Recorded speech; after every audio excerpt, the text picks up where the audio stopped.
if it's possible, I'd like to go around the room to introduce some people, because there are individuals here who haven't been here before, and I'd like to explain before that what we are here to do. Scrutiny is about the function of the council, which examines, and in this case, it's regeneration, finance, and service improvement. So that it's, if you like, an inquiry into what we spend our money on and how we regenerate. And as such, I'd like to welcome some people who haven't been here before from Freedom Leisure. But in the meantime, if we could go around the room. So I'm Rachel Percival, the Scrutiny Officer. And my name is Councillor Michael Locke, and I represent Sketty Ward. Jeremy Rowe, Operations Director for Freedom Leisure. Wayne Owen, Area Manager for Freedom Leisure Swansea. Guy Jenkins, Ward Councillor for Gowan Ward. Councillor Robert Francis Davis, Cabinet Member, Investment, Regeneration and Events. Richard Dando, Strategic Manager for Leisure Partnerships, Health and Wellbeing. Morning, Councillor David Hopkins, Joint Deputy Leader. Ian Davis, Development Manager. Councillor Peter Black, Cumberland Ward. Thank you all very much. As you can see up on the ones that are online, they see their names underneath, so you know who they are. Right, the first item on the agenda proper is apologies for absence. Councillor Chris Evans sends his apologies. He may join us later if he can. The second item on the agenda is disclosure of personal and prejudicial interest. Members first? No. Officers? No. Okay, the third item on the agenda is the normal item on the agenda, which is the prohibition of whip votes and declarations of party whip. Just to explain to people who haven't been here before, scrutiny boards are not party whip. That means there is no party rules that govern the discussions that we have in these particular bodies. Item 4 is the minutes of the previous meetings. Everybody agreed with them? Okay. Right. Item 5 is public questions, and we do have 2 questions today. Oh, sorry, Sue. Oh, thanks, Chair. Just on the minutes, I took the opportunity of going down to the new, I think it's called a SASIM building, and I would implore anybody that has invitation to go down and see it. It's mind-blowing what they're able to do.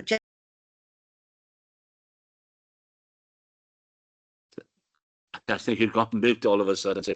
It's the university building, and we had an invite, but unfortunately it was in a very short time scale. I think it was the following day or that we were asked to go. But thank you, Sue, for going and your feedback. Right, item 5 is the public questions. We do have members of the public who wish to ask some questions. I understand it's on the planning annual performance report. You have 10 minutes to ask those questions. So if you'd like to come forward and press the red button and speak into the microphone, please. Thank you. Oh yeah, can you say who you are and what the questions are about, please? Yes, Mr. and Mrs. Jones from Gowerton. We'd just like to ask some questions after hearing the planning report. We've got 2 questions. Do we need to ask one each, or can I ask them both? You can ask them both. Okay, brilliant, thanks. Then you carry on and ask. Oh, it's now, yeah? Yes, please. Okay, great. I was hoping...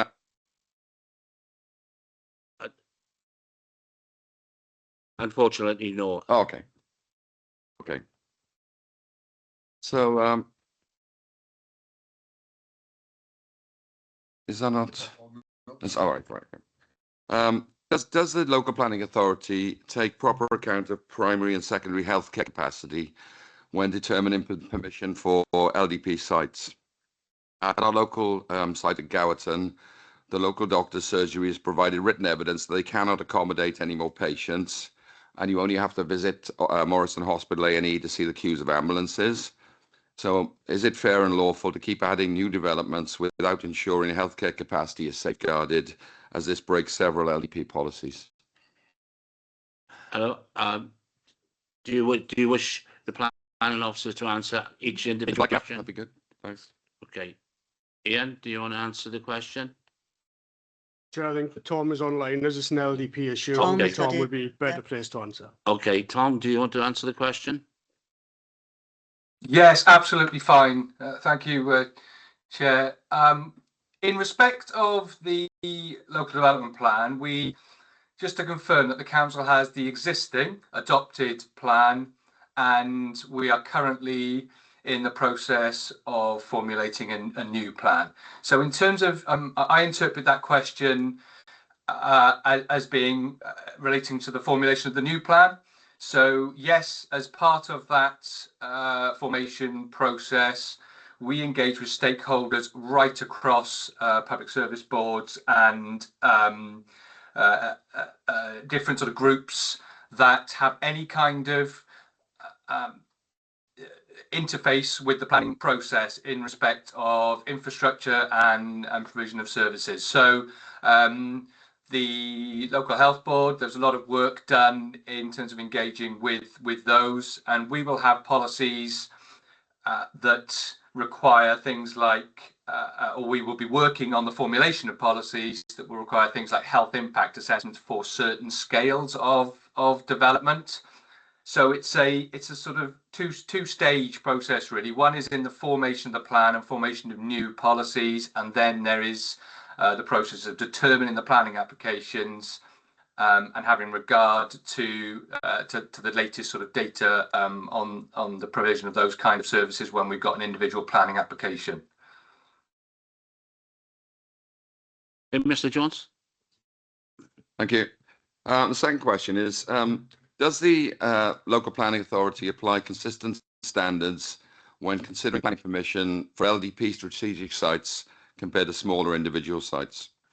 For example, in a local site in Bishopston, the LPA recommended refusal based on highway safety because of poor visibility displays due to the obstruction caused by a single bus stop sign and a projected increase in traffic of 155%. While at site SDH, LDP site SDH in Gowerton, they find no problem where the visibility displays are obstructed by several immovable buildings and a railway bridge abutment, and an increase in traffic is predicted of well over 400%. So is this a case of big money talks, or do the LDP housing targets trump planning laws? Deputy Leader, you look as if you want to answer the question. My concern, I believe that this site, particularly at the moment, is with the inspectorate. I believe there is a live application that is still in, and I find it very difficult to pass comment at this point. But I really have got some concerns of pursuing this way, because it is with the inspectorate at the moment, and I find it quite difficult to pass comment. Okay. What about as a general question then? Do you apply the same standard? Can I suggest that the only question that can be asked or answered today more appropriately is one about the generalization of what happens with planning applications. I think the idea, as the Deputy Leader has already said, the specific planning application you were talking about is a live application and is currently with the inspectorate, as far as I know, and as such it would be difficult for the planning officers and actually for the council to answer that question in open session, because it could be used. No, sure. May I rephrase it as a more general question? Do they apply the same standards when looking at large strategic sites and small individual sites? I think that's a reasonable request. Tom, do you want to answer that one? Yes, that's absolutely fine. In terms of the approach that we take, yes, very much we follow the same process for determining applications on large and small scales. There's detailed internal engagement and consultation work done with the relevant departments, with the highways department, and that kind of technical input in terms of impact arising from proposed development feeds into the planning report and the determination of the planning application. So the same process is followed in that respect. Ian, would you like to come in and say something on that?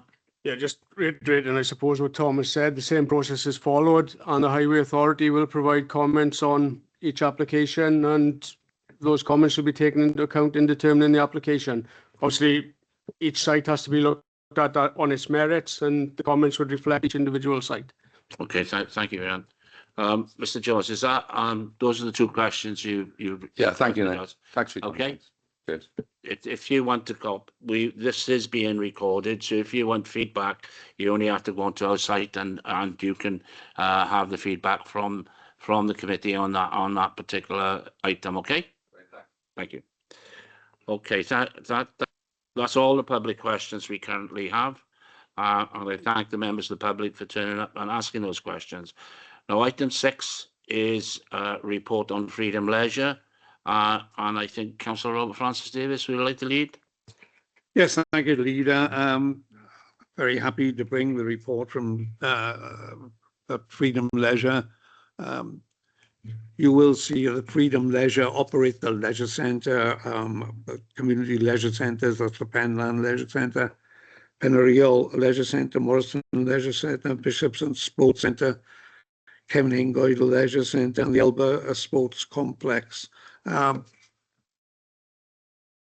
It had a very difficult year, obviously, through COVID. The local authority helped greatly, but it is steadily, the figures have come back after COVID.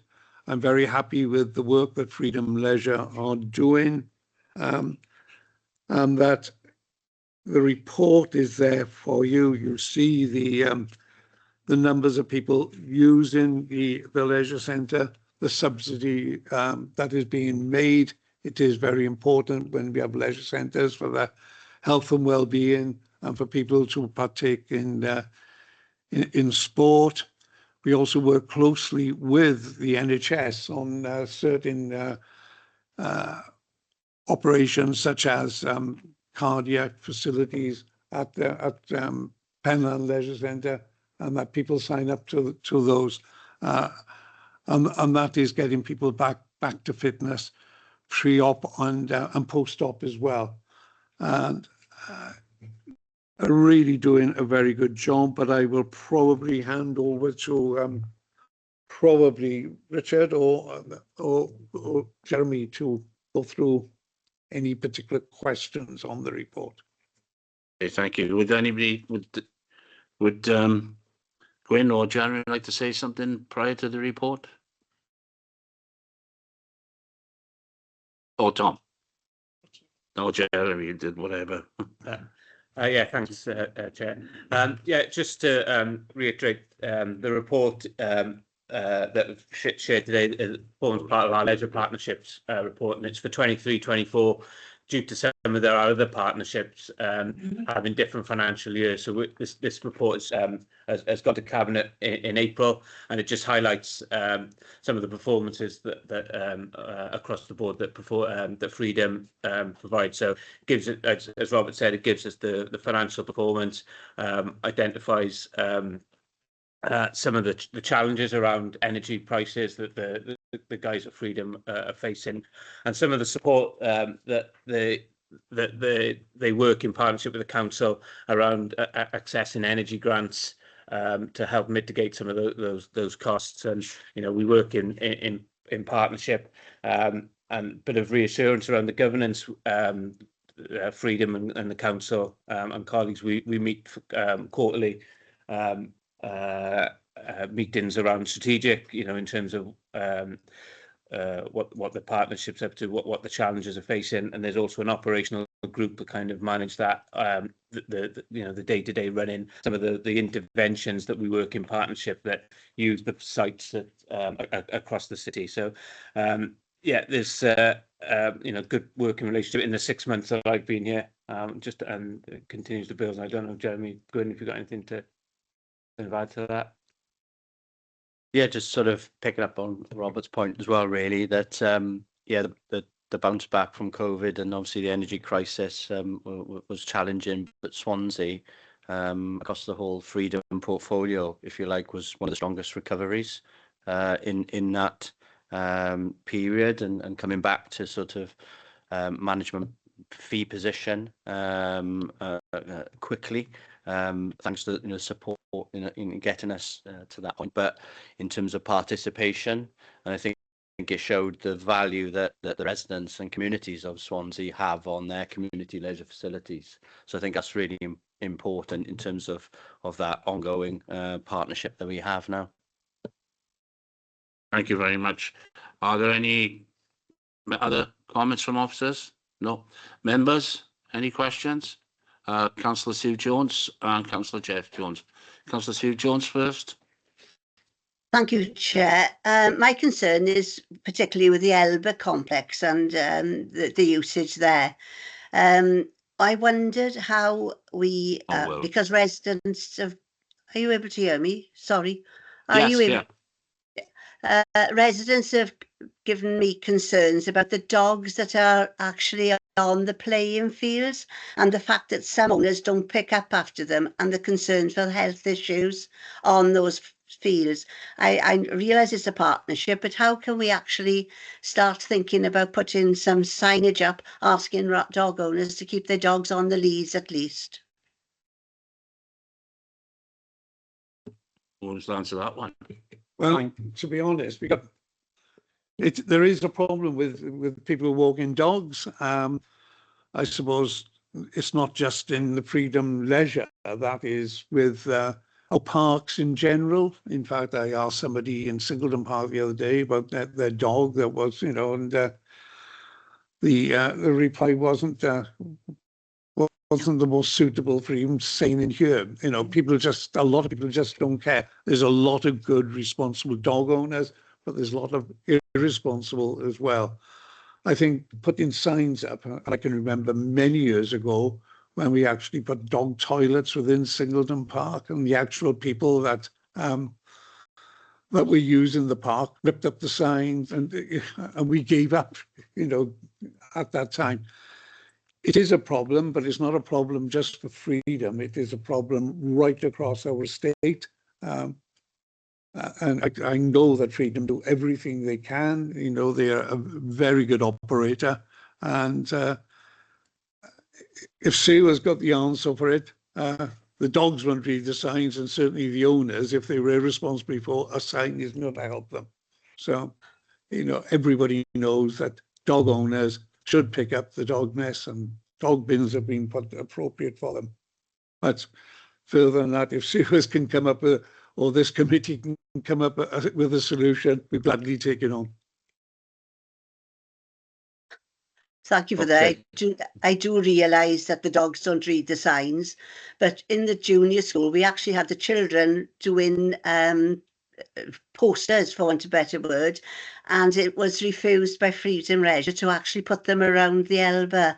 So that would have been a first maybe step to try and address the problems, to appeal to people's conscience, if you like. But if we could actually do the first step, it would be maybe a good step. Jeremy?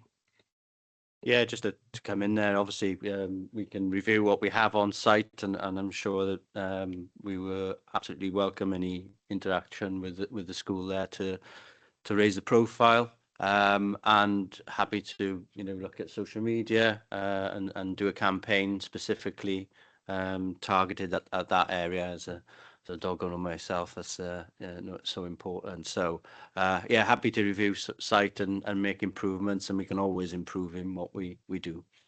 Okay, Sue? Yes, as Chair of Governors, Okay. I welcome the interaction. Okay, right, then the next question is Councillor Jeff Jones. Yeah, thanks, Chair. Yeah, the part actually on the financial performance, just clarification really.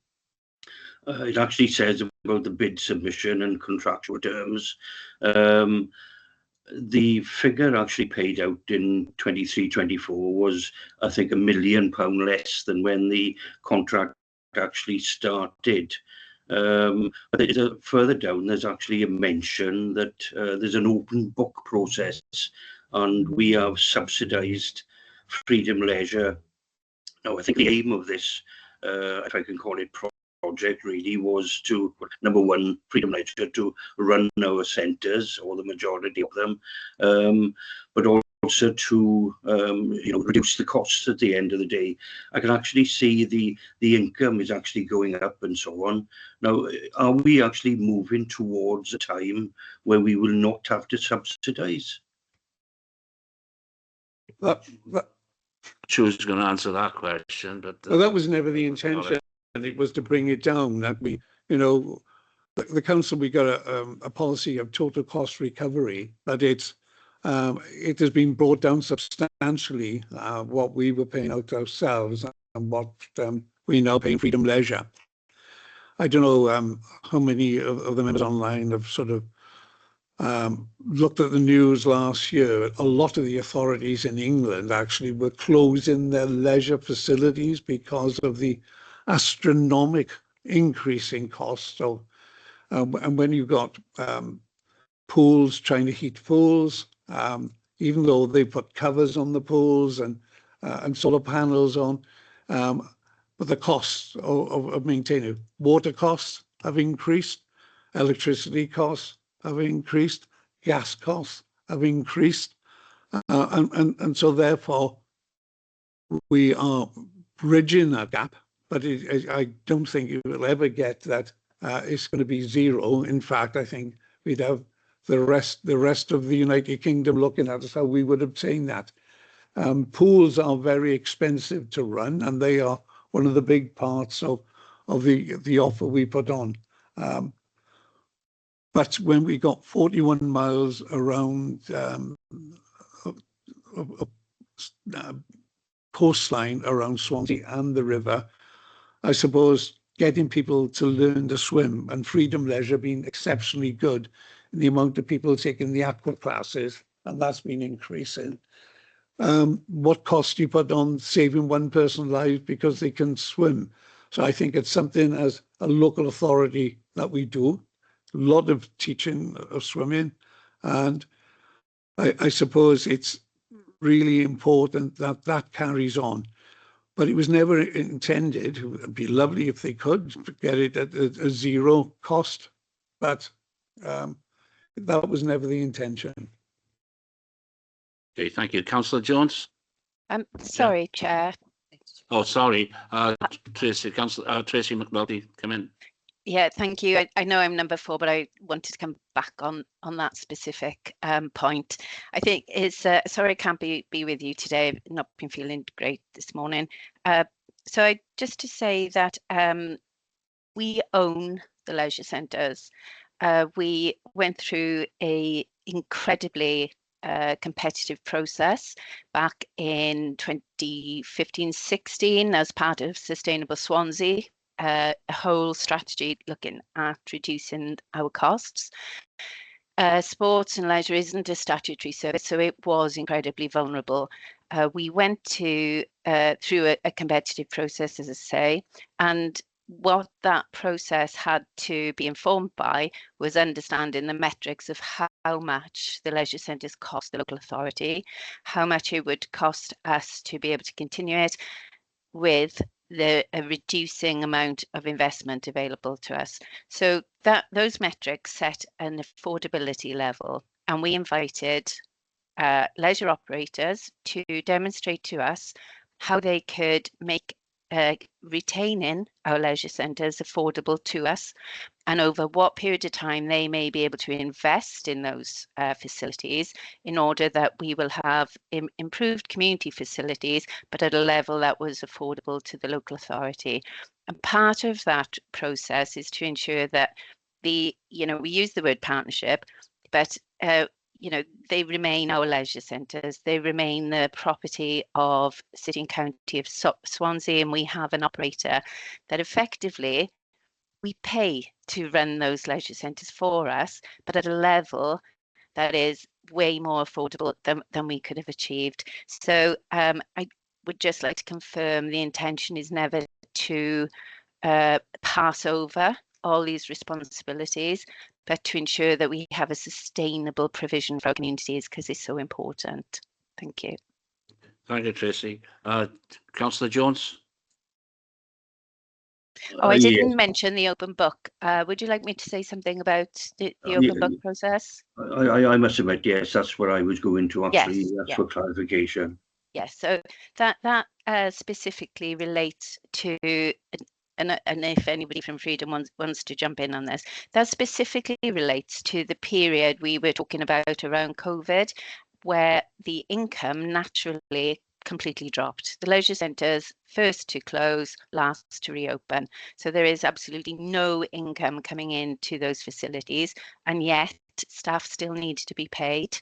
The utilities still needed to be covered. So in terms of how the local authority had a very a specific period of time to support the sustainability of the operation, because the worst scenario for us was that they collapsed and we were left with buildings we couldn't afford to run, and the risk that presented, particularly post-COVID, because we were all suffering from lack of income.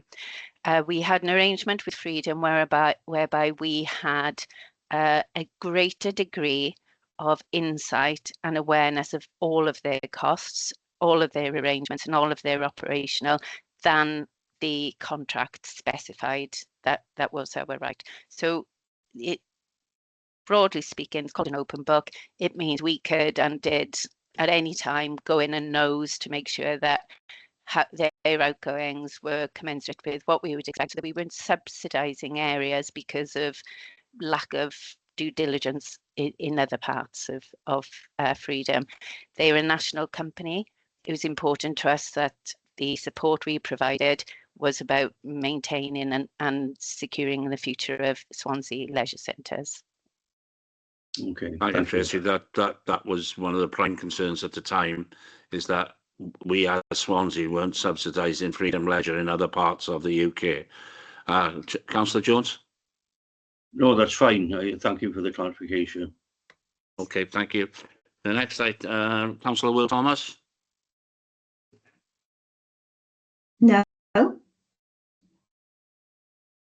Oh, sorry, Linda. Councillor Linda Thomas. Right, okay, thanks.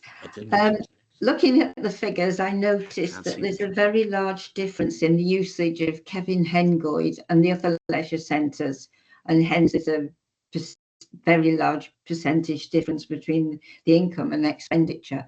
Is there a reason for this, please?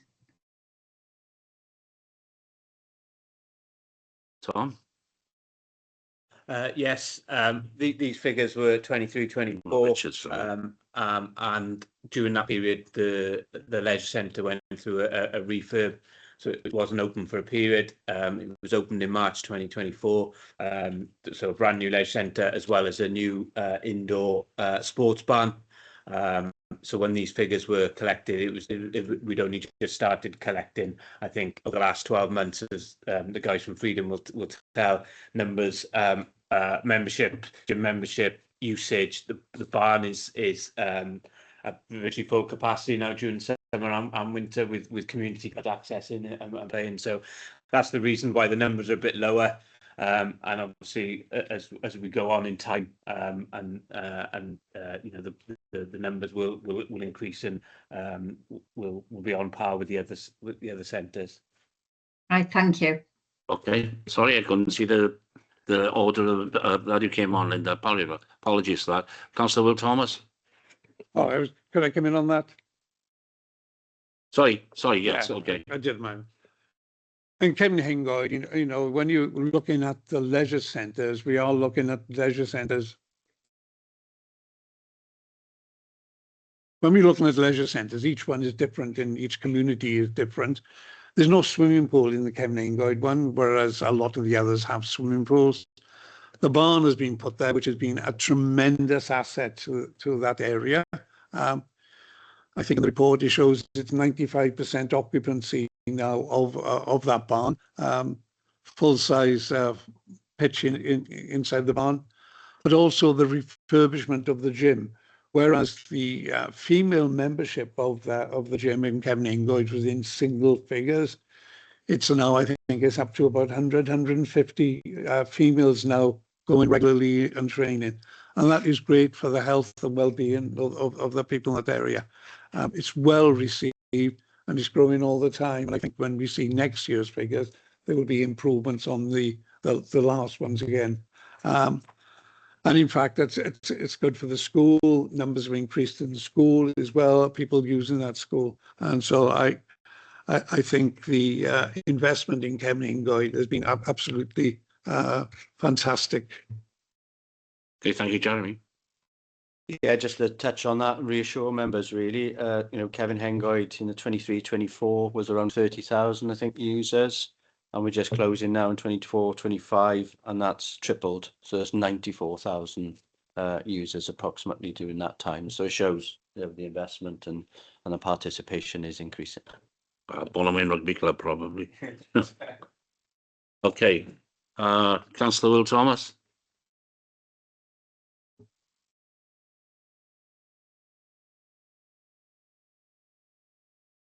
Will. You're on mute, Will. No? I think we had this problem last time, Councillor Thomas. You might need to log on and log off again. Sorry. Oh. Go to another question. Oh, in the meantime, I'll go on to Councillor Peter Black. Yeah, thank you, Chair. Just looking at the table on page 7, with all the various leisure centres at the top. At the end, the Swansea Active Communities. Could you just elaborate on what that relates to?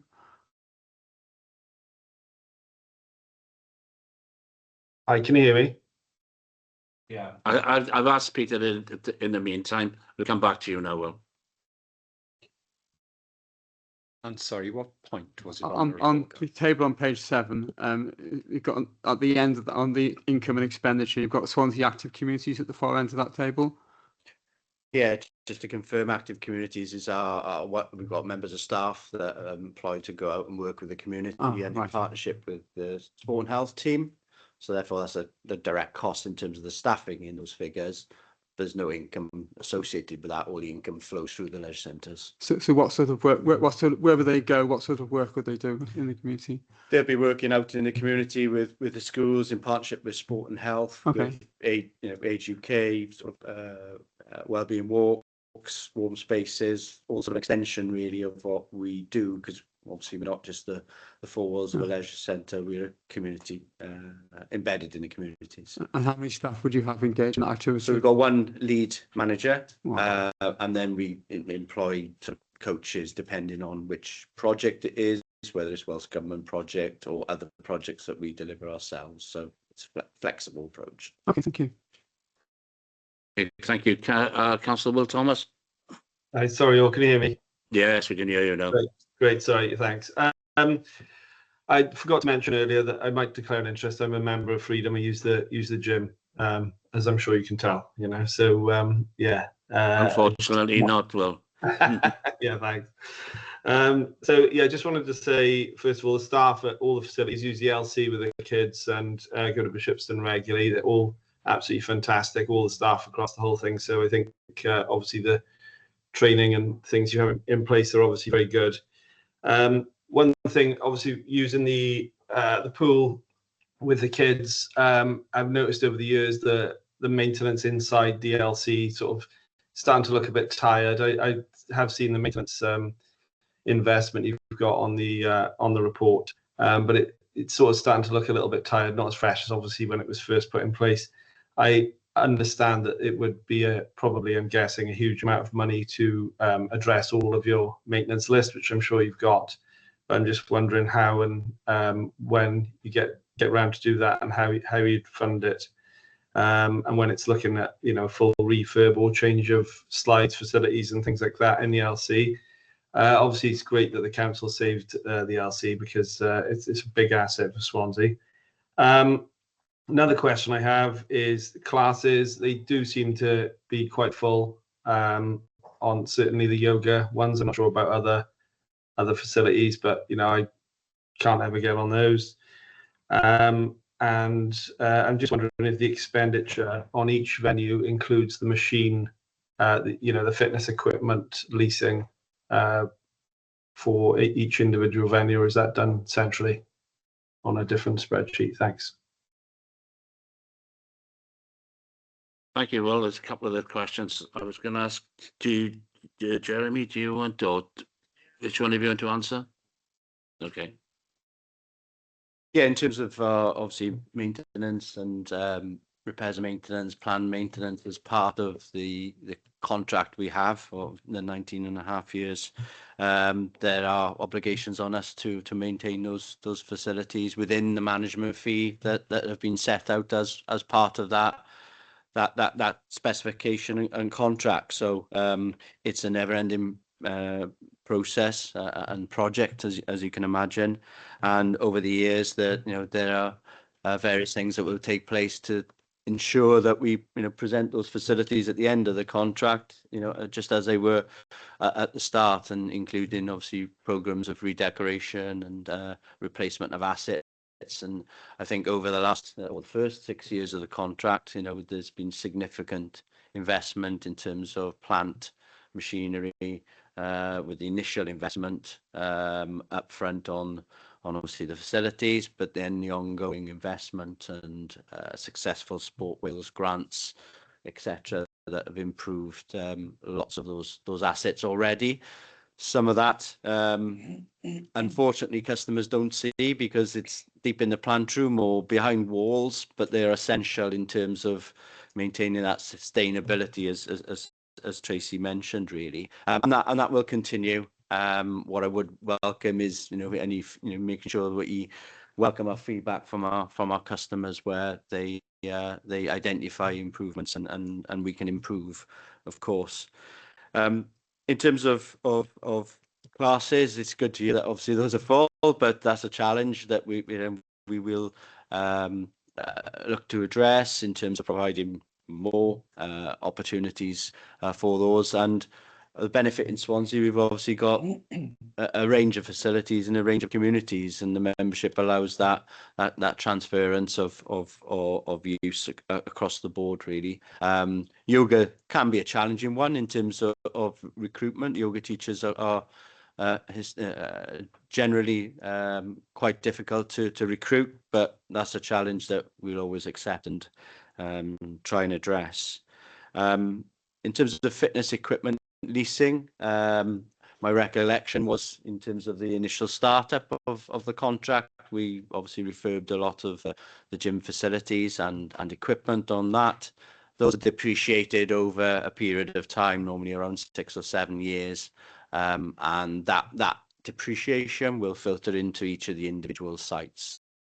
So with the client accounts that we report to the council on a quarterly basis, those specific costs are in those accounts. Thank you, Matthew. Yeah, thanks, Chair. Cabinet member touched upon it earlier, and it's point 8 in the report. Obviously, energy costs for these buildings, especially swimming pools and stuff, has significantly increased over the last few years, and it does touch upon about the reduction in electricity consumption with regards to the carbon footprint. But what are we doing to try and sort of future-proof these buildings with regards to making them more energy efficient, obviously to bring the costs down? Thank you, Matthew. Does anyone want to add that? Yeah, I'm happy to pick that up. And as just mentioned, really, a lot of the investment has been in that area. So improvement in more efficient boilers in terms of solar panels, in terms of water treatment and pumps, are all linked to that sustainability agenda. So we've made significant improvements in reductions in consumption, and we have a whole culture really across our colleagues as well in terms of sustainability and energy efficiency, and as a organisation as a whole, with carbon literate organisation, and won numerous sustainability awards for our efforts in that area. And I think there's some projects that are coming in the future as well to assist that agenda. Okay, Martha.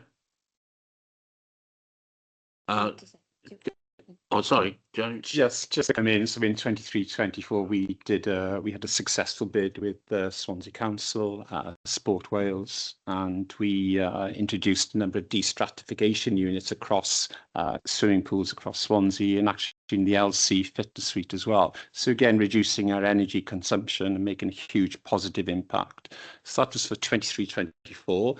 We're progressing now with 24-25 projects which are still in hand.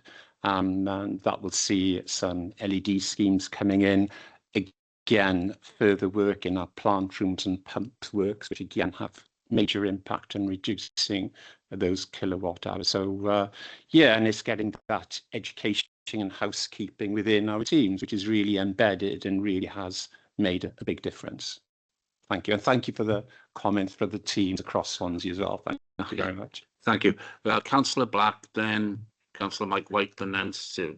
Yeah, just following on from that, obviously, very welcome the fact that you are seeking to reduce carbon usage and to make the more very efficient. Of course, it helps with your costs as well.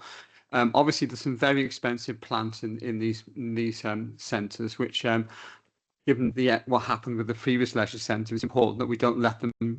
We do renew them in due course. So, what's the arrangement in terms of putting money aside to renew those really big issues as they come up, and you need to spend that money? Yeah, again, back to the specification of the contract, really, condition surveys obviously were issued as part of that, and bidders, ourselves and others, laid out a series of funds and investment around what that condition survey told us. So that will continue. But again, we've been really successful with Sport Wales, Welsh Government, and other funds in terms of improving that situation, bringing things forward. And going back to sort of earlier question, really around that management fee, we continue to improve performance. So we'd like to over improve that performance and reinvest, because as a not-for-profit, that's what we do. Try and improve that performance so we can reinvest into the facilities in Swansea over the remaining life of the contract and stay on top of those challenging issues which I know too well. So are you reliant on grants then, or do you have a floating fund for capital investment as it is required to spend, or do you rely on grants to do that? We don't rely on grants. They're always welcome, and we will take the opportunities which benefits the partnership as a whole. But no, there's money set aside as part of that bidding process and those condition surveys that we need to invest as part of the process. Can I jump in? Tracy, yeah, thank you. Do you want to come in on this? Yeah, I do. Thank you, Chair. Just to offer some assurance, the buildings remain the property of Swansea Council, and Swansea Council maintains a sinking fund. Okay. Councillor Mike White. Yes, thank you, Chair. Yes, if I could perhaps ask one of the representatives from Freedom Leisure. Obviously, there's Swansea active communities around that area. We've obviously got other community centres within the city and county of Swansea. In regards to partnership working, have we perhaps thought of liaising with community buildings team to perhaps spread this sort of active communities project that perhaps could be used in our local community centres? Just thought of having people having abilities used as well more often. In fairness, Councillor White, Freedom Leisure are here to run the leisure centres that we put out to contract. We own all those buildings. There is a health and well-being team within the cultural services team that do go out outside of Freedom Leisure.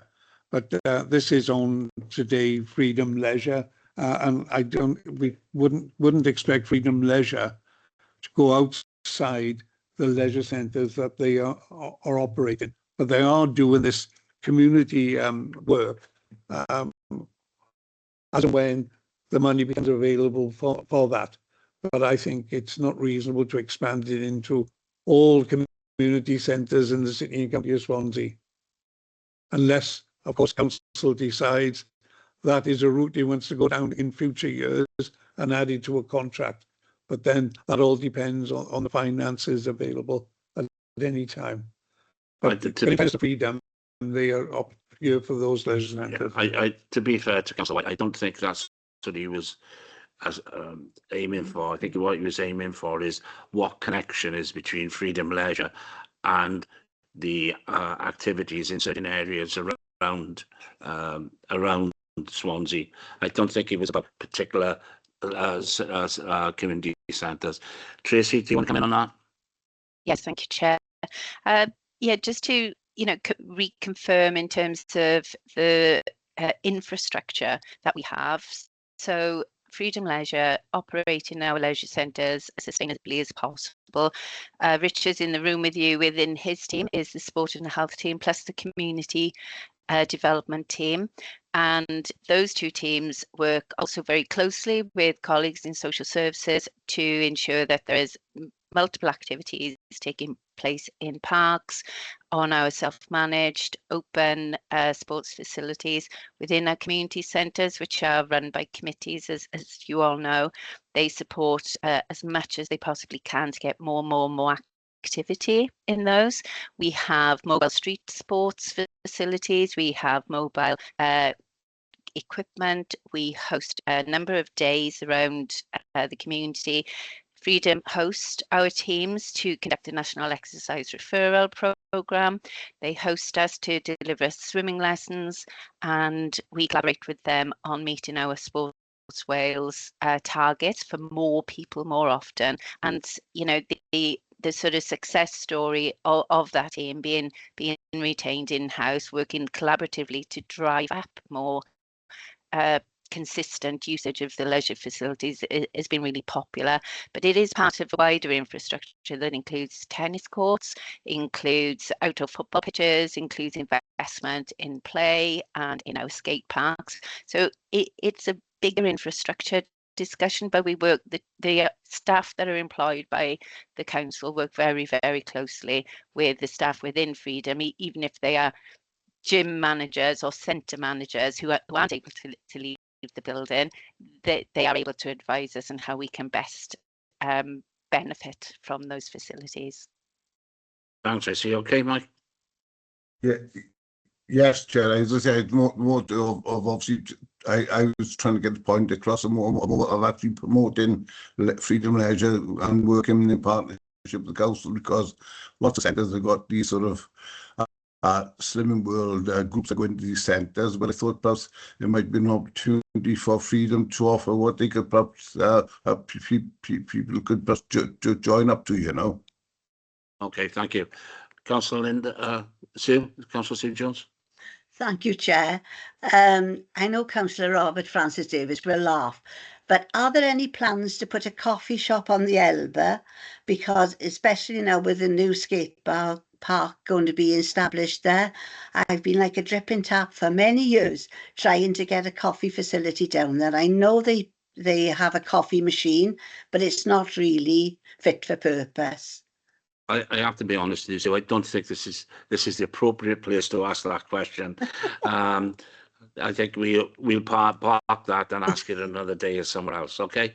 Okay, dripping tap method. Maybe it'll be in somebody's mind. Right on. Thank you. Are there any other members now wish to ask questions? Can't see any online. Okay, I have a number of questions. I think some of them possibly we will have to have written answers to. I think the first one is, and we've heard a lot about the management fee and how that has been used and what is being used. I think what would be helpful for us as a group to know is how the breakdown and what that fee consists of. You know, what is this? You know, what salaries, what is being used, etc. As I say, I don't expect that completely today to have that breakdown. I think the second thing I would ask is repairing what I have read through the report about a repairing lease, but having knowledge of repairing leases, which this council has signed up to in the past, I think there is a huge question mark over who is responsible for what, and the cosmetic side of it or the structural part of it. So I think there's that issue. Listen to what Tracy has said with regards to us owning a building and having a sinking fund. I'm not sure if that sinking fund is just for the LC or is it for across the whole of the estate. So I think those are questions that need to be answered. On the usage one, I know that free swimming was very popular, and I know that there's been a curtail of that, but I was wondering if at some stage if we could have some sort of idea of what that usage was. I know it's difficult because people aren't paying, so you have no ticket sales and what have you. But I know that especially up in Penlan, there was a method by which you could count the number of people that were coming back. And I think that would be important for us to know, for us to lobby other people so that we can bring back more use of that. And I think the final one I would ask is about the additional funding. Obviously, you've had additional funding for various projects and what have you, but how does that fit into the general repair scheme and the general sinking fund? I think if those are questions, I think it would be unfair to ask you to answer them all today, but I think if we could have them, and we will be sending a letter to the cabinet member and a copy to yourselves, and if we could have some answers for that. If there are no more questions or any comments that anybody would like to make from Freedom Leisure or cabinet member? No. Well, if that's the case, can I thank you very much for coming along? I know it's been nearly an hour, and I hope we've been gentle enough with you not to quiz it. And thank you all very much for your attendance and for your answers and for the answers that we will receive off you. Thank you very much indeed. Thank you. Bye-bye. Thank you, Tris. Can we now move on to item 7, which is the planning annual performance report? Councillor David Hopkin. Yeah, thanks, Chair. Thanks for the opportunity to bring the report to us today. What I will say is the performance remains strong. I think we're very fortunate with our officers and our planning committee, and I can see several of the planning committee members are on screen today and in the room. But I would say a big thank you to them for their efforts and for the way they carry out their duties. And also, at this stage, recognise that, yes, performance remains strong. There are some areas, particularly in enforcement, that are concerning. And I know we are doing what we can to address some of them issues. Also, just to give you some reassurance about recruiting, we are now looking at recruiting, and we actually taken on an undergraduate at this particular time and looking at growing our own. I'm not going to add nothing else to the report. I know Ian is with us to take us through the report. I'm more than happy to answer any questions where I can. Thank you, Councillor Hopkin. Ian, would you? Thank you, Chair. If I start just by giving a bit of background to the annual performance report. It was a mechanism introduced by Welsh Government to monitor performances of local planning authorities and measuring that performance against specific national performance indicators. During the COVID pandemic, the requirement to submit the APR was suspended by Welsh Government. That is still a situation, although as a council we still produce an annual performance report. We consider it as a useful tool for assessing performance. Welsh Government are introducing the requirement to introduce the APR for the 25-26 year. So the report today relates to the 23-24 year. I'll just highlight a few of the performance issues in the report. In terms of determining planning applications, 96% were determined within agreed timescales. 74% within the 8-week period, the statutory 8-week period, which is the highest in Wales. Where the council has refused an application, 82% of the council's decisions have been upheld on appeal, which is well above the target of 66% for appeals. And as Councillor Hopkins mentioned, enforcement is an area where we're struggling to clear a backlog from COVID. We're resolving almost as many complaints as we received in 23-24, but because of the backlog, we can't clear, you know, the stubborn cases that are still there. So that is an area we're looking at, and we're trying to look at different ways of dealing with that backlog. But it is an area that is quite stubborn and difficult to resolve at the moment. That's just some of the headline sort of figures in the report. Obviously, if members have any specific questions on any areas of the report, I'd be happy to try and answer them. Thank you, Ian. Have any members online? Yeah, Councillor Mary Jones. Thank you, Chair. I'm sorry, my thing's gone off now, but I think I can remember it. It's on page 14, and it's section 4, and it's let's see if I can find it. It'd be easier. Right. It's about employment growth, and it's saying about national support policy supports in employment growth.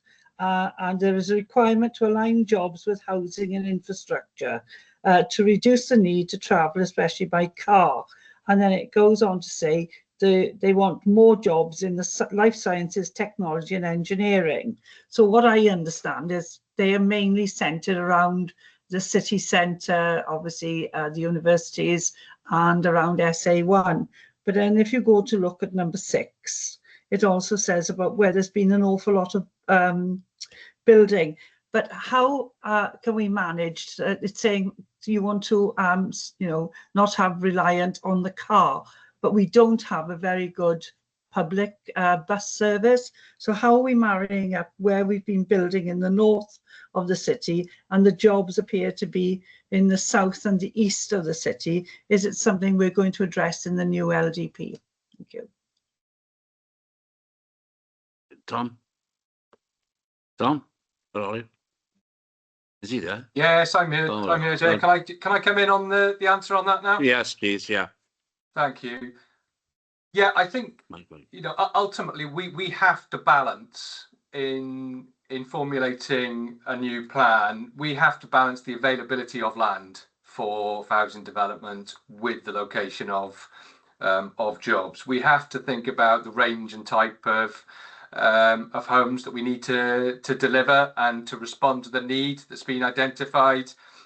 And you know, we have produced the pre-deposit plan, as you'll know, and there's been a consultation on that at that stage of the process already. And what that has set out is really that those objectives in terms of linking as far as is possible homes to the location of where sites are most connected to services, to facilities, to jobs, and also to those quality, you know, the best quality public transport routes and active travel routes that we've got. And you know, that target for assessments of levels of connectivity has been very sort of clearly stated as a core component of the plan. So when sites are to be identified for the new plan, you know, they'll go through that kind of, you know, assessment then to see how they sort of score in that respect. But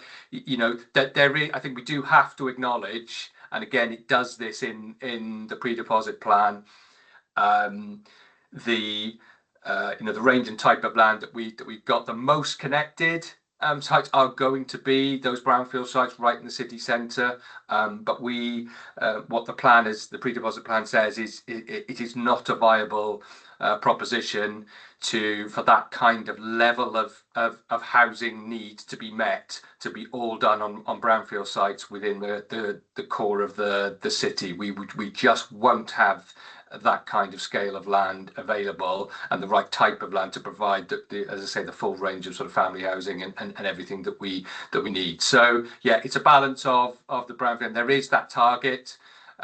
Say again, it's another core component in terms of maximising the use of available brownfield land. But yeah, it's set against the range of other objectives that we have to meet. Okay, thank you. Sorry, can I just come back? Yes, You mentioned active travel, but best will in the world, I can't honestly see a great deal of people coming from Pontarddulais down to the city centre and the areas around there to get work, especially on a bike. You know, it's all right now, it's a lovely day and probably a lovely evening, but I wouldn't want to be doing it in the middle of winter, and yet our connectivity isn't there. And how are we going to manage the connectivity without the over-reliance on the car? That was the main thrust of my question, really. Yes, so I don't want to give the impression I'm suggesting everyone is going to commute in the city centre by bike. That's not, you know, active travel links and highly connected sites provide connectivity to a range of services, facilities within district centres, which also offer employment opportunities as well as the city centre. So it is a blend of active travel connectivity and public transport, as well as bus transport. There is a programme for improving through the metro, and we have to look at the deliverability of that over the plan period to see what is reasonable to link in terms of development sites to that kind of, you know, very significant infrastructure investment project for public transport. But again, it has to be deliverable within the plan period to link to those sites. So it is a blend. It's not just about active travel, and it's about connectivity to different parts of the county. The strategy isn't just to deliver all jobs within the city centre. Again, it's recognising that, you know, we're a county of and a city of a range of communities and very well established district centres that offer their own services, facilities and jobs as well. Okay. Right, the next question is Councillor Peter Black. Yeah, thank you, Chair. I've actually got 3 questions. That's okay. Just following up from Councillor Mary Jones now. Obviously, there's legislation going through the Welsh Senate at the moment in terms of transport and buses. I'm just wondering, I mean, it's maybe too late for the current LDP process. Once the council acquires that strategic oversight of bus services, will that then form part of the local development plan process, either now or in the future? Yeah, there's, you know, it absolutely will be significant in terms of how we are, you know, able to have confidence as to how bus routes may be able to be improved over that development plan period. Obviously, it is you know, it looks forward right up to 2038, and the fact that, you know, things have changed in terms of those regulations and those powers that may be set in place. I think, as I say, make a difference to the sort of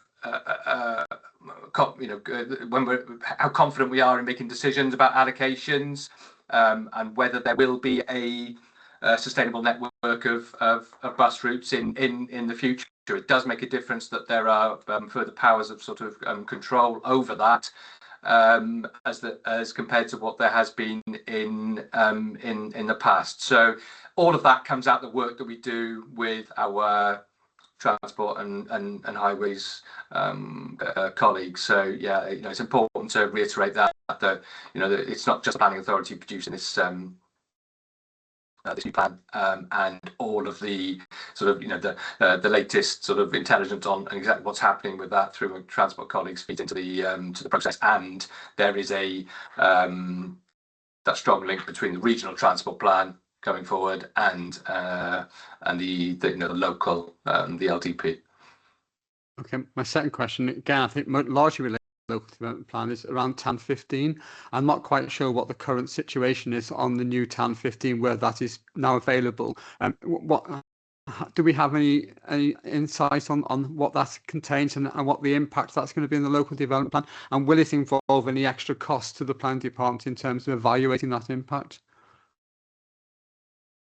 Yes, so the new TAN 15 was published on the 31st of March, and that is available now on the Welsh Government website. We are going through a process of, you know, fully adjusting every bit of text within it and linking that to the flood map, the new flood map for planning, which has been out for a while, which itself is subject to to change a couple of times a year when they're updated with the latest evidence and flood risk assessment work. We have been pleased to see some changes from the draft that was published some years ago. It's been a long time in coming forward, this final version. So that there remains the fundamental approach of the highest areas of flood risk designated in sort of flood risk zone 3s, and then working back to zone 1s, and that there is greater requirements to be overcome in respect to developing on zone 3, and for example new greenfield development in zone 3 areas. There remains a very high bar to overcome in respect of justifying that approach for understandable reasons. But one of the most important things for Swansea was that difference between development on greenfield sites and developing and regenerating and redeveloping brownfield sites within the city centre and other sort of core urban areas that were subject to that those higher levels of flood risk. And there is a very there's a change picture in that in terms of the TAN. But as I say, we're working through that in terms of the fine detail of it, and there is some particularly some reference to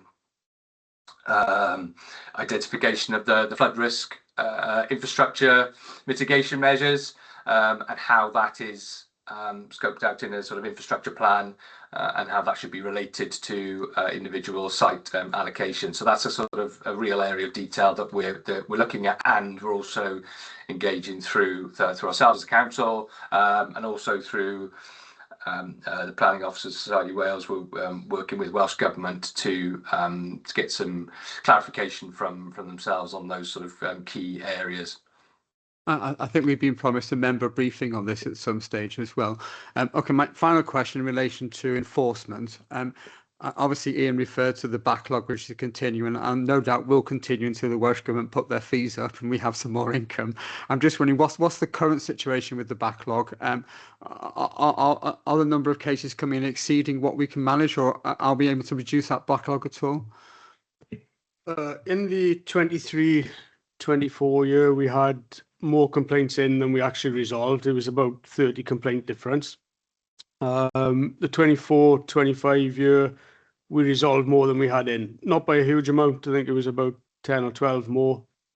So if you took it as, are we coping with an annual workload? Yes, we're coping with that, but we're not able to reduce the backlog. We're just about breaking even, if you like, in terms of the number of complaints. I take it you're doing the oldest cases first.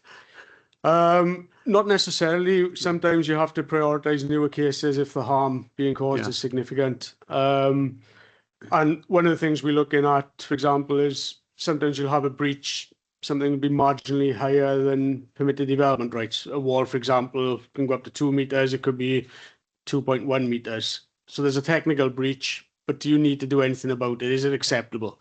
It doesn't have planning permission, but is it harmful? And we need to look at perhaps being a little bit better at saying, right, we're not going to take action on this. There is a breach, but it's not in the public interest to pursue it further. So we've got areas like that we're trying to focus on, and the team leaders are working with the enforcement officers to target complaints and trying to get them taken off the books. Okay, thank you. And I have a list, Councillor Mike White, then Mark Tribe, Councillor Mark Tribe, and then Councillor Di Jenkins. So Councillor Mike White. Yes, thank you, Chair. Yes, in relation to section 6.4 in the regeneration of the retail art of the city centre, as I say, it's obviously nice to see that we're going to hopefully grow the city centre again due to the issues that happened through COVID or right across the country, affecting businesses obviously having to close or whatever, but also and to see private investors showing confidence in Swansea to perhaps convert some of these units into sort of retail and housing. Are you able to give any idea as to how much occupancy has been taken up by these buildings that have been brought in for the mixed use?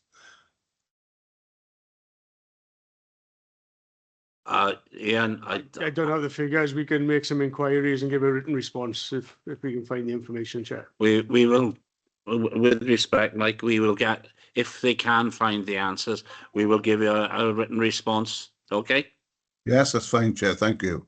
Oh, Councillor Mark Tribe. Thank you, Chair. Good morning, all. Just 2 points. One, first, please, you'll no doubt aware of the large-scale development project for Llangefellach by Llanmore Homes of 1,950 homes, which just doesn't affect Llangefellach. It also affects the Penderry and Millibach wards as well.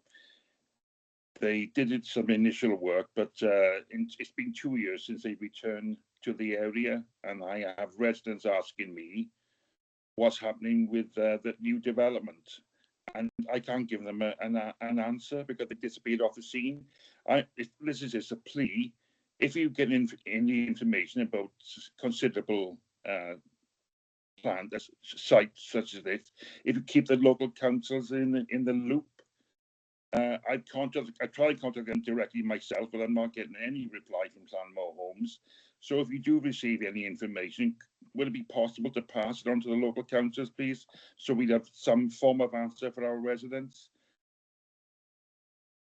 I'd like your comments, please, if possible.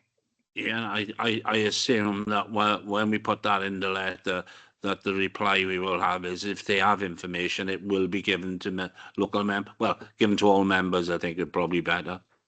Okay? Okay. Is that all right, yeah? Second point then is about HMOs.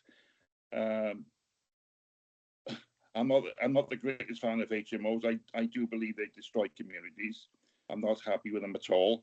But there seems to be more and more applications for HMOs from the plan information I receive.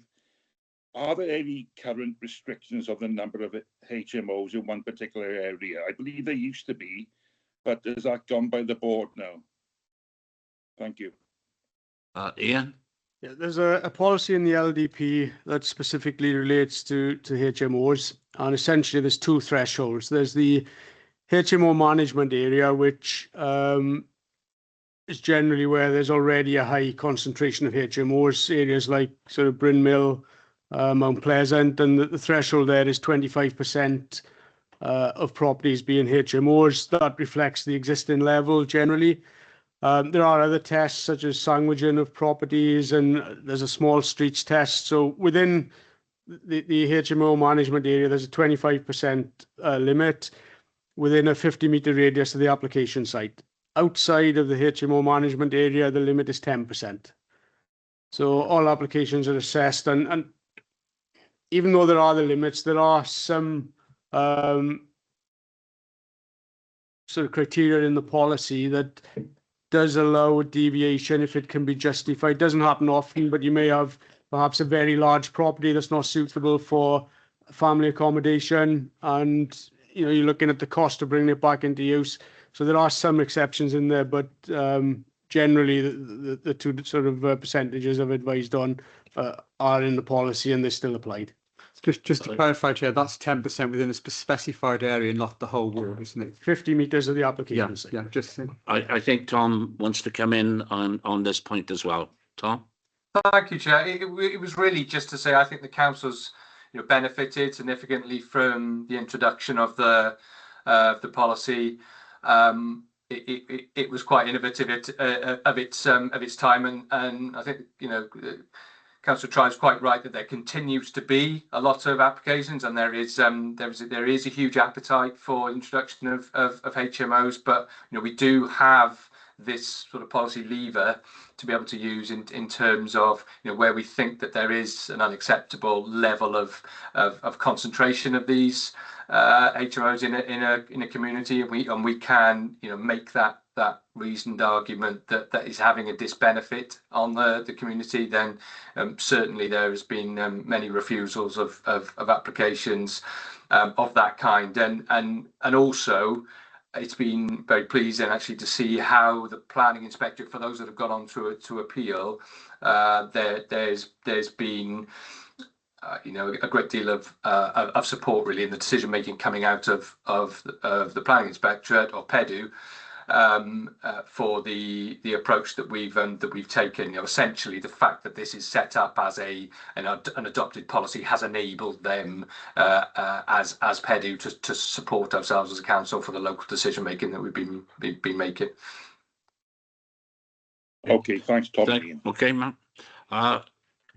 Councillor David Jenkins.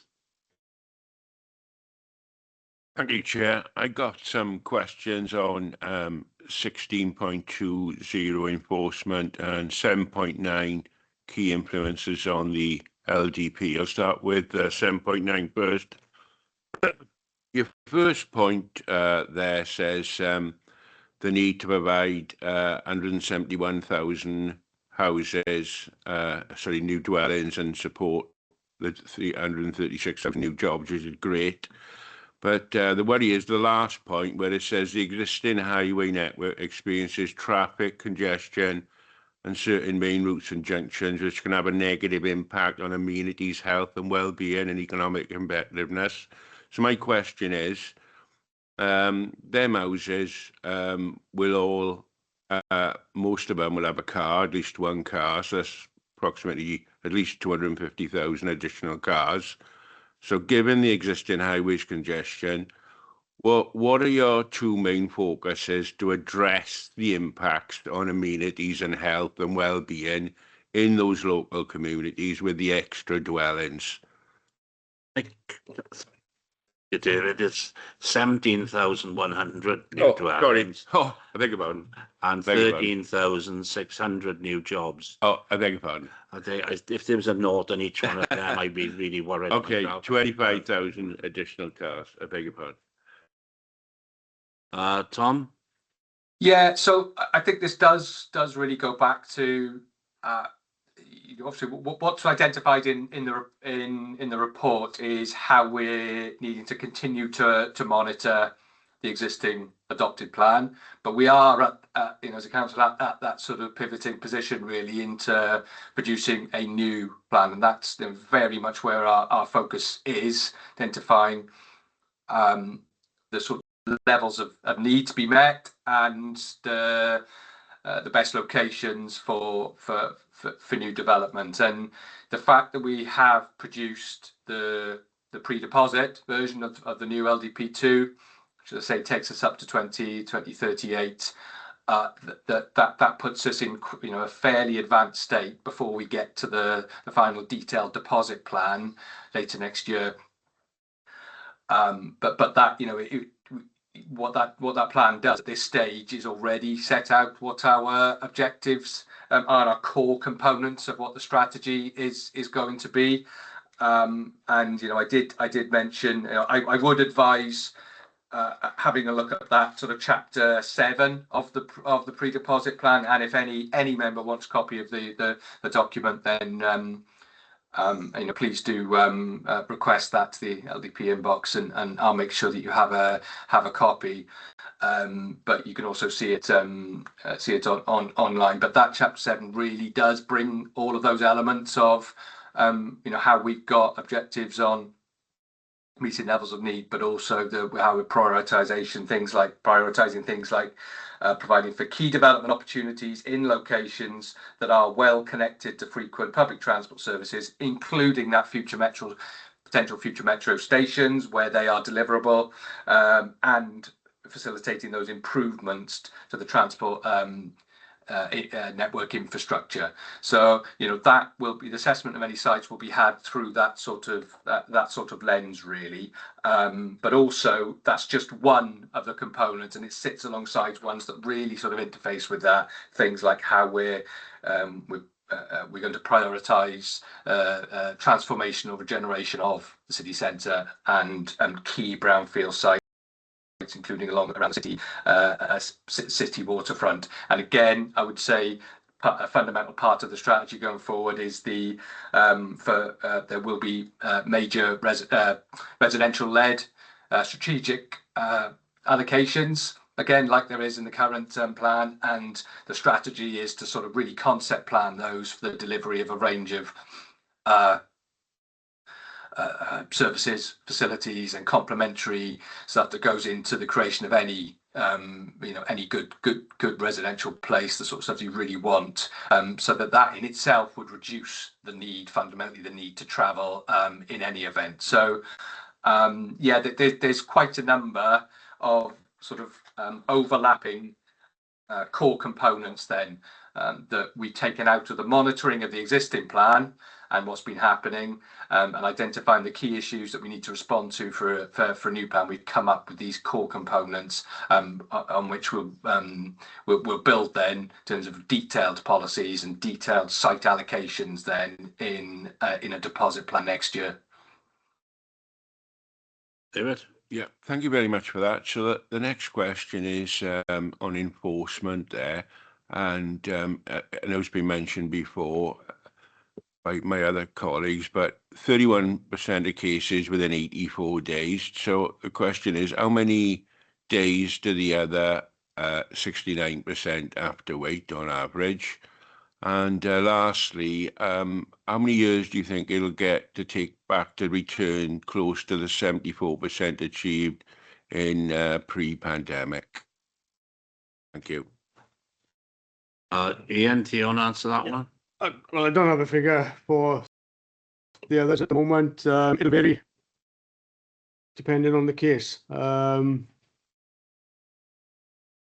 current rates, it's going to take quite a while to get back to where we were pre-pandemic, but we are looking at ways of reducing it, as I mentioned earlier, perhaps being a bit more ruthless where there's minor breaches. I mentioned there, one of my enforcement officers has had to help out the planning application, so there's a resource issue there. If we can get additional resources back into enforcement, that would help in reducing the backlog. And one of the things with all enforcement, you rely on the person who's carried out the breach, and you could advise them to put a planning application in. You could serve an enforcement notice, but you're relying on the actions of that third party to either put the planning application in or to comply with the enforcement notice. And if they don't, then there's an extended process because you have to prosecute, or in some cases, obviously with enforcement notices, you've got appeals as well. So it's difficult to give a timescale because every case is different depending on how the process evolves. So it's going to take a while, but we'll do our best to reduce as quickly as we can. And we are looking as well at how we can do, if you like, almost a triage early on with cases. So we can get out and on the new case to say, right, we can progress this, we can investigate it quicker, and then close that case off. So performance in terms of percentage of enforcement cases investigated will improve if we can get things done quicker up front. It may not resolve the whole case, but it could do the initial part of the process quicker. Thank you very much. Thank you. Councillor Will Thomas. Thanks, Chair. Just a quick question on short-term lets, and I think we need planning permission for such things. Holiday lets, I think, is probably a better description. I'm just wondering how many applications really get refused, and how often enforcement has to get involved with people who haven't applied for planning on those. Thanks. Yeah.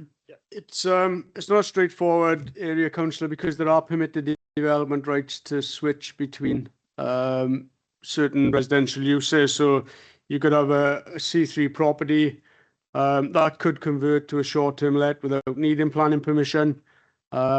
Where you tend to have enforcement involvement is where someone's got a house and perhaps will create an additional unit within the curtilage of the house, or perhaps convert a garage or an annex into a short-term let. So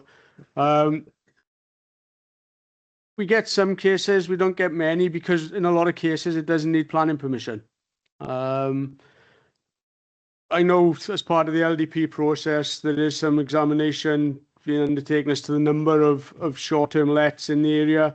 You can have what's called an Article 4 direction to remove permitted development rights, but you have to evidence that there is a problem in terms of concentration of the short-term lets. And I think the LDP process is going to look at whether that is something we should be pursuing as a council in certain areas. You probably heard on the news some of the authorities in North Wales have pursued that route. And it's an option to take away those permitted development rights, but we have to evidence it.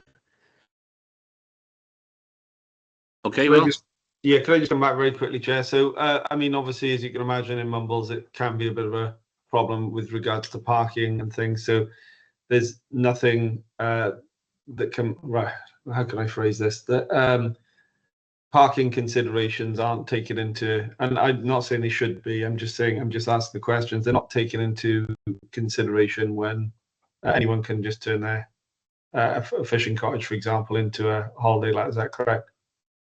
Yeah, if it's permitted development, we got no control over the parking. If planning permission was required, then it would be a consideration in any planning application. okay, well. Thank you. I have a couple of questions or comments, really.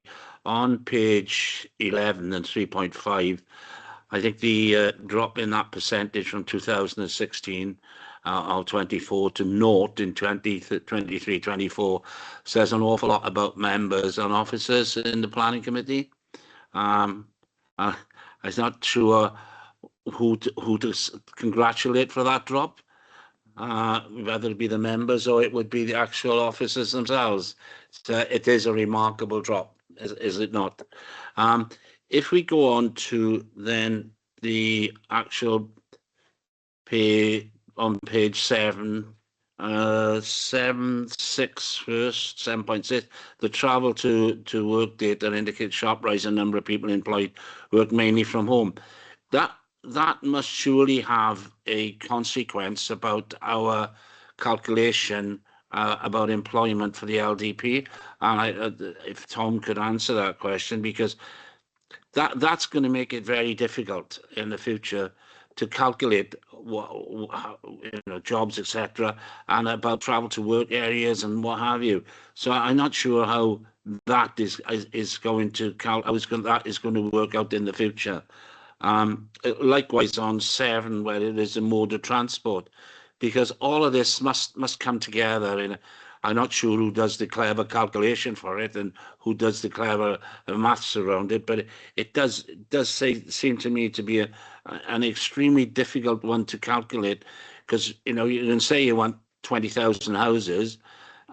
Because there's X amount of people being employed, and yet those people employed could be living, we'll say, in Brecon, but actually work for a company in Swansea. So, but they don't need that. So I don't know how you actually going to work that. And then on 7.9, where it gets the influences on the LDP, there's a few things in there. I think that over the period of time, it's going to be quite difficult to actually, to calculate over the period of time that this LDP is going to work out. One of them is lack of available high quality office space. Well, we've just brought online at least 71, 72 the Kingsway. We've got Princess Gate and a number of others. So is the envisaged in the LDP to put more in? The other one there is directly behind that, the impact about the town development, retail, office space, leisure uses on the central area. Again, on that one, the actual retail development about the town is declining, if what I'm told is correct. There's then a significant one is the opportunities for leisure, sustainable tourism, and heritage-led development schemes. Again, how is that going to fit in with the various other things that I could go on, but I'm not going to, because I think it's very important that this committee understands how these calculations and how these are going to actually fit into the LDP, because I think that is the blueprint for the future developments around Swansea, and we need to understand how all these issues are going to work out into the LDP. Thank you. Ian, do you want to talk, or do you want to come in? If I can come in first, on the overturns issue. Back in 2016, there was a change in legislation in relation to HMOs. We touched on it earlier, that properties to be used as HMOs required planning permission. At the time, we didn't have a specific policy in the UDP because it wasn't needed. So we were having applications in with no policy basis to determine the application, and the majority of applications were overturned by committee in 2016-17 related to HMOs. Now we've got a policy. Those applications are not reaching committee because the members are generally happy with the recommendations because we've got a clear basis to determine the application. So that's why there's such a disparity. I mean, it's unusual for there to be 0% in a year. I know next year there's one application that was overturned, so it will vary. But that's why there was such a big difference between the 2 years mentioned there, was because of that policy for HMOs. In terms of the other data, I think Tom probably best placed the LDP and the review of the issues involved. Thank you, Ian. But it was a remarkable drop. That's what I'm trying to say, wasn't it? Okay. Councillor Michael Locke wants to come in before Tom answers. Okay.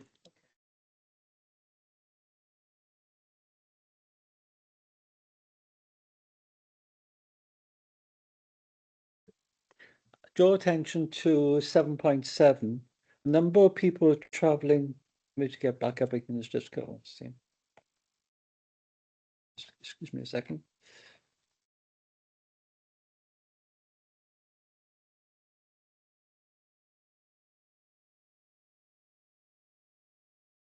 Yes, the one is 7.7. And the number of people travelling to work by bus or by train has gone down by more than half. And the actual number of people travelling to work by train and bus was already at a very low level. Is this caused by people working from home? Is this caused by possibly people buying cars? Or is it caused by the actual activity being less? I know it's hard to quantify that, but I was just thinking that is a very important stat.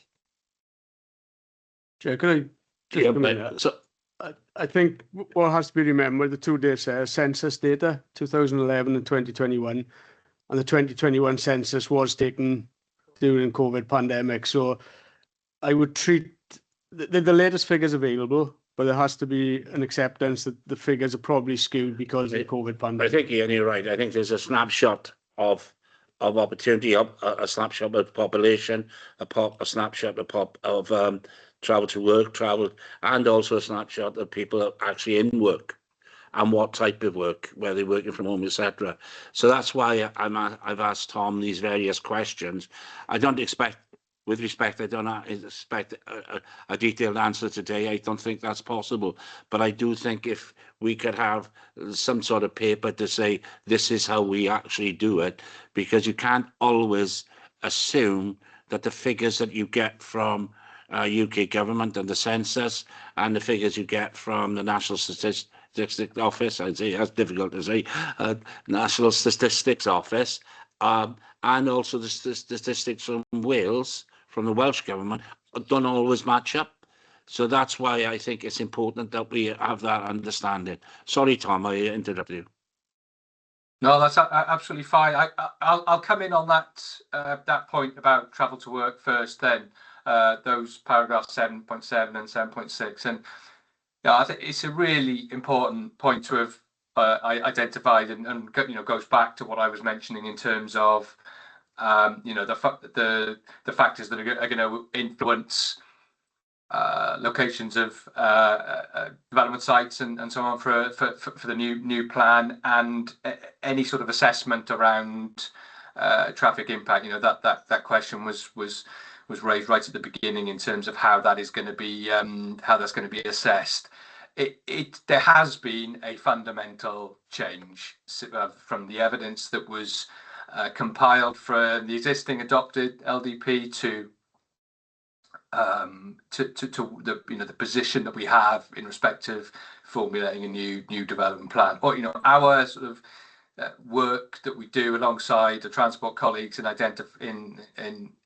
sort of assessing all of this sort of data has clearly picked up that there is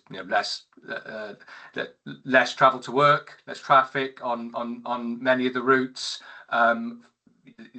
As we all know, the amount of people working from home has has skyrocketed really from the position that we were pre-pandemic.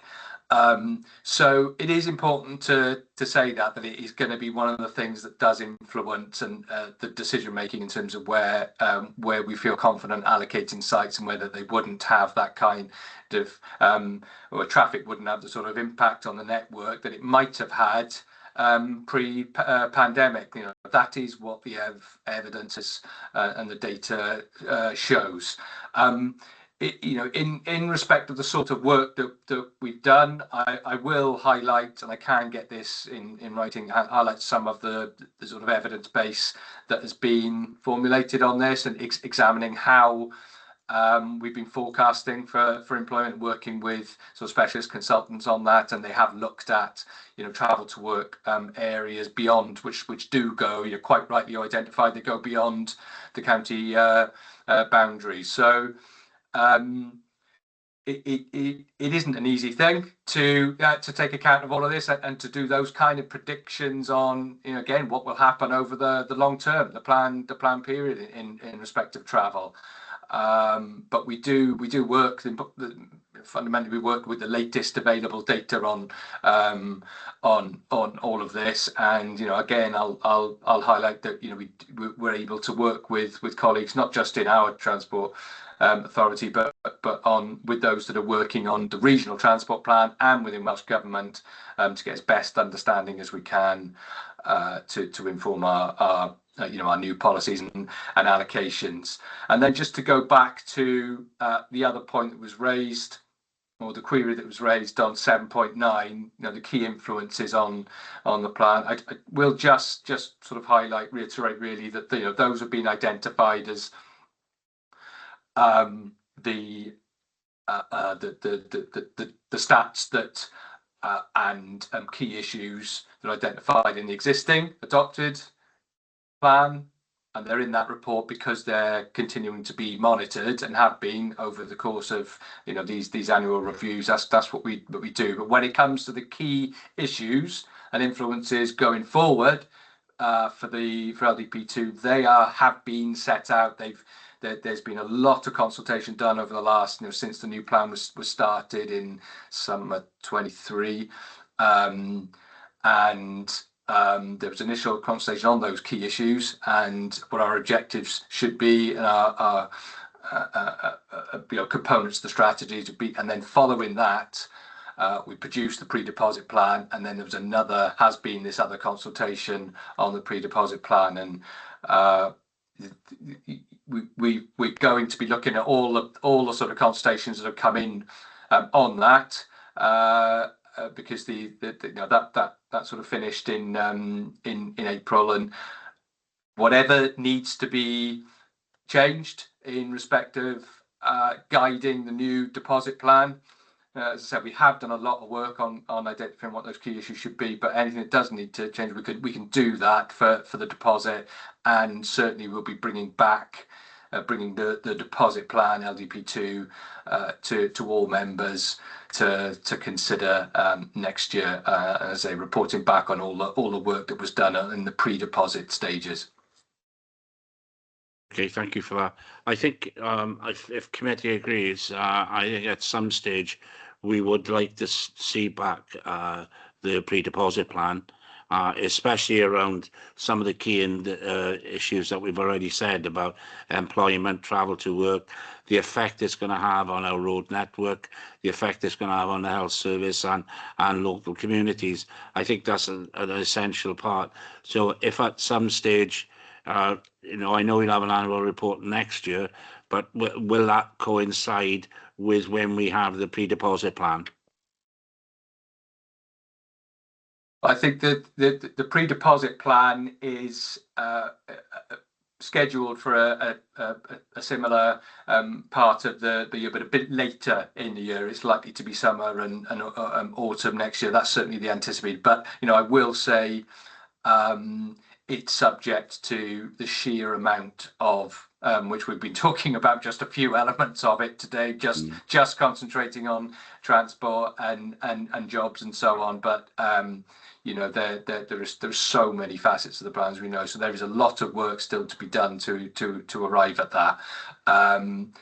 So that's the sort of timetable that was set out in the delivery agreement. And as I say, we do have we have the member engagement groups, the cross-party group that's been set up, and we've been meeting throughout the process on that, discuss with members on identifying these things like key issues, and I will certainly be, as I say, bringing the draft, the deposit plan to all members at the meeting of full council.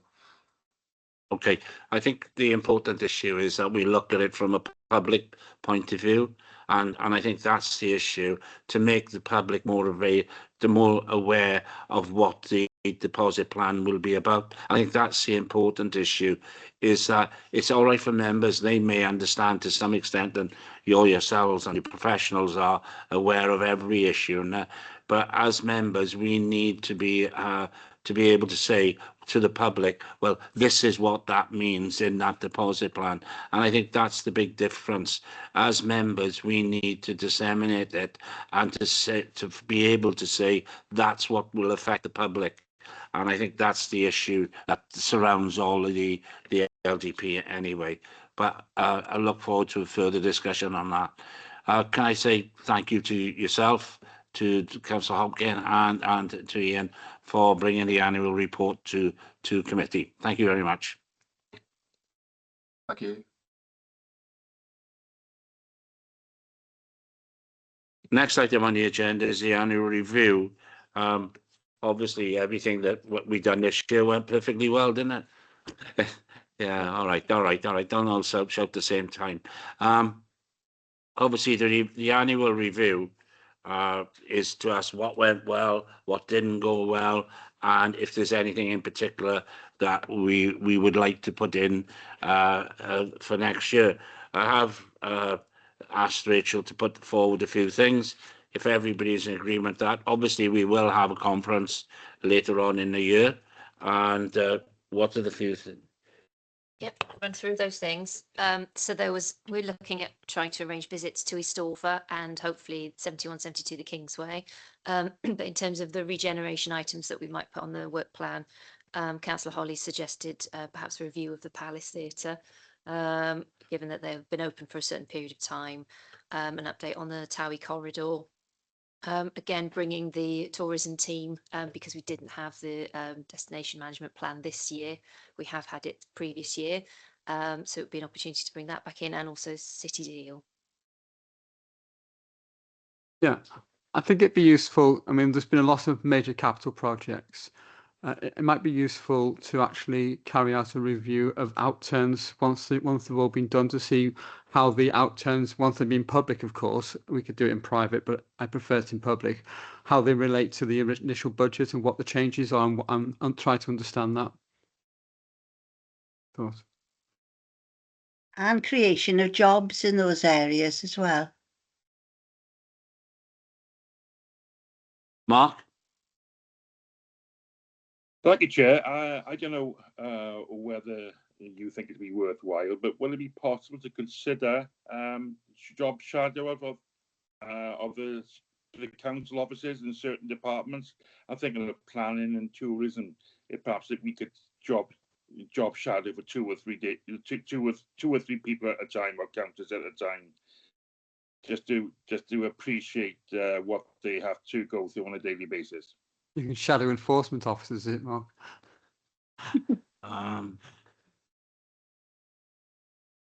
That was tried many years ago. I don't know if it's the right place to do, but shadowing is not, I'll be honest, it was not a particularly good idea for members for obvious reasons, which it's because of the sensitivities that exist within certain departments. But I'll take your view and we'll make some inquiries. I think I did spend maybe about 10, 15 years ago, I did spend a day with, say, social services, mental health in once, which was really enlightening. So rather than, say, shadowing officers, it might be maybe looking at, say, well, can a department member go, one or two members go to department and just be shown how that department operates? So maybe spend half a day with the department being shown around what they do and how they work. That might be more productive in that sense than actually following a particular person around. Yeah, yes, I'm happy to go along with that. So I think, Councillor Mike White. Yes, thank you, Chair. I'm conscious, obviously, we'll have the Scrutiny Works conference coming up shortly, so we don't really know what members will want to be putting forward for us to just look at from there. But I'm conscious that I'll be pressed on overload this committee. I know Chair's on the call as well as Scrutiny, what his views would be as well. Yeah, we wait till the conference to see that, because as you say, that involves more people and there may be more things that want to be added to the work plan. Okay. Yes, that's the only thing I was conscious of. Yeah, that we didn't sort of overload this committee, you know, on because I know you obviously have taken on other sort of areas that we would perhaps would have looked at within the board, which you kindly said that you would put onto this committee. But that was my only concern. Okay, thank you for that. Councillor Sue Jones. I just think what went well is that the officers have come to this committee and been quite open and transparent with us and answered all our questions. And I think that is really a positive. Yeah, I totally agree with that. Anyone else? No? Okay, we've got letters on page 37. Any comments?